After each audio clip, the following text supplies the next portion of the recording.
હિંમતનગરમાં લાગુ કરવામાં આવેલું હુડા સંપૂર્ણ રદ કરવામાં આવ્યું। 108 દિવસ સુધી 11 ગામના લોકોએ હુડાનો કર્યો હતો વિરોધ। લોકોના વિરોધને પગલે સરકારે હુડા લાગુ કરવાનો નિર્ણય કરાયો હતો સ્થગિત। હુડા સંકલન સમિતિએ હુડા સંપૂર્ણ રદ કરવાની માંગ કરી હતી। હિંમતનગરની વાત છે, જ્યાં લાગુ કરવામાં આવેલું હુડા સંપૂર્ણપણે રદ કરી દેવામાં આવ્યું। 108 દિવસ સુધી 11 ગામના લોકોએ હુડાનો વિરોધ કર્યો હતો, જેના પગલે હુડા રદ કરી દેવામાં આવ્યું। લોકોના વિરોધને પગલે સરકારે હુડા લાગુ કરવાનો નિર્ણય સ્થગિત કર્યો હતો। આ વિશે વધુ માહિતી આપવા આપણી સાથે જોડાઈ ચૂક્યા છે મારા સંવાદદાતા દર્શન પટેલ। દર્શન, ઘણા સમય સુધી સ્થાનિકોએ વિરોધ કર્યો અને અંતે આ હુડા રદ કરી દેવામાં આવ્યું છે। આખો ઘટનાક્રમ શું રહ્યો હુડા લાગુ કરવાને લઈને તેને રદ કરવા સુધીનો? પૂનમ, હુડાની જો વાત કરવામાં આવે તો હિંમતનગર શહેરમાં વર્ષ 2015માં પણ આ પ્રકારે હુડા લાગુ કરવામાં આવ્યું હતું ને તે સમયે પણ 11 ગામના જે મિલકત ધારકો હતા તે મિલકત ધારકોએ અલગ અલગ કાર્યક્રમો થકી વિરોધ દર્શાવ્યો હતો અને ત્યારબાદ તાત્કાલિક મુખ્યમંત્રી આનંદીબેન પટેલ દ્વારા આ હુડાને સ્થગિત કરવામાં આવ્યું હતું। ફરી એકવાર આ હુડાનું ભૂત હિંમતનગર માટે ધૂણ્યું હતું, જે કહી શકાય કે ફરી હુડા અમલમાં મૂકવામાં આવ્યું હતું ને ફરી 11 ગામના જે મિલકત ધારકો હતા તેઓ દ્વારા અલગ અલગ કાર્યક્રમો થકી વિરોધ દર્શાવ્યો હતો। સરકાર સાથે વાટાઘાટો પણ કરી હતી, પરંતુ જે પ્રકારે જે આ 108 દિવસ સુધી જે આંદોલન ચાલ્યું હતું તેમાં 108મા દિવસે હુડાને સ્થગિત કરવામાં આવ્યું હતું, પરંતુ આ હુડા સંકલન સમિતિ જે બનાવવામાં આવી હતી 11 ગામના। દર્શન, આપને અટકાવવા માંગીશ। હાલમાં હુડા સંકલન સમિતિના સભ્ય ઉત્સવભાઈ પટેલ આપણી સાથે જોડાઈ ચૂક્યા છે। ઉત્સવભાઈ, કઈ રીતની આ આખી કાર્યવાહી રહી?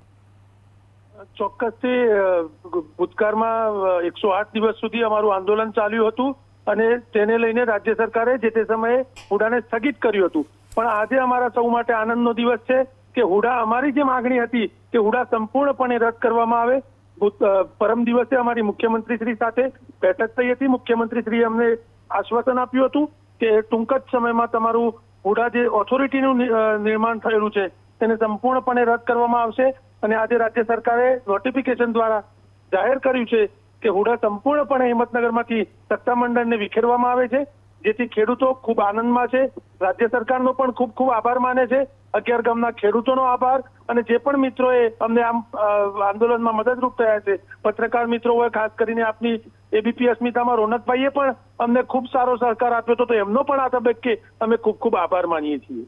અચ્છા, તમારો વિરોધ ખાસ હુડા લાગુ થાય તો કઈ કઈ બાબતોને લીધે હતો અને કયા કયા મુદ્દાઓ તમે ધ્યાનમાં મૂક્યા હતા?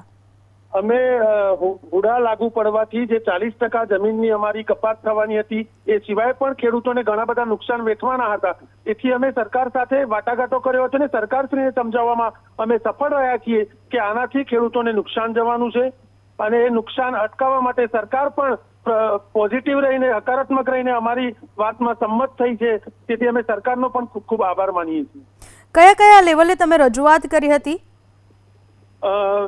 મુખ્યમંત્રી શ્રી સાથે, નાયબ મુખ્યમંત્રી શ્રી હર્ષભાઈ સાથે, કનુભાઈ દેસાઈ સાથે અને અહીંના લોકલ અમારા જિલ્લા ભાજપના પ્રમુખ કનુભાઈ પટેલ સાથે અમારી અનેકવાર મિટિંગો થઈ। કનુભાઈ પટેલ અમારી સાથે રાજ્ય સરકારમાં રજૂઆત કરવા પણ આવ્યા, અહીંનું લોકલ સંગઠન પણ અમારી સાથે રહ્યું અને અમારી જે પણ માંગ હતી એમાં બધાને અમે સફળતાપૂર્વક અમે સૌનો સાથ લીધો છે અને સૌએ અમને અમારી વાતને સ્વીકારી છે અને અમારી વાતનો આજે નિવેડો પણ આવ્યો છે।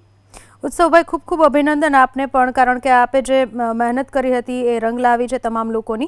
આભાર આપનો મારી સાથે વાત કરવા બદલ। તો લોકોના વિરોધના પગલે સરકારે હિંમતનગરમાં હુડા લાગુ કરવાનો જે નિર્ણય હતો તે સંપૂર્ણપણે રદ કરી દીધો છે। પહેલાં સ્થગિત કરવામાં આવ્યો હતો અને હવે રદ કરી દેવામાં આવ્યું છે। હુડા સંપૂર્ણ રદ કરી દેવામાં આવ્યું। હિંમતનગરમાં 108 દિવસ સુધી 11 ગામના લોકોએ વિરોધ કર્યો હતો, છાજ્યા લીધા હતા, પરંતુ હવે જ્યારે હુડા રદ કરવામાં આવ્યું ત્યારે લોકોમાં પણ એક આનંદ જોવા મળી રહ્યો છે, લોકોમાં ખુશી જોવા મળી રહી છે।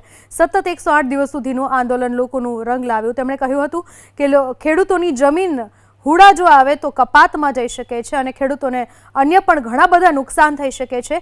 તેના પરિણામે, તેના કારણોને લઈને તેમણે હુડા રદ કરવાની માંગ કરી હતી અને અંતે આ હુડા સંપૂર્ણ રદ કરી દેવામાં આવ્યું છે।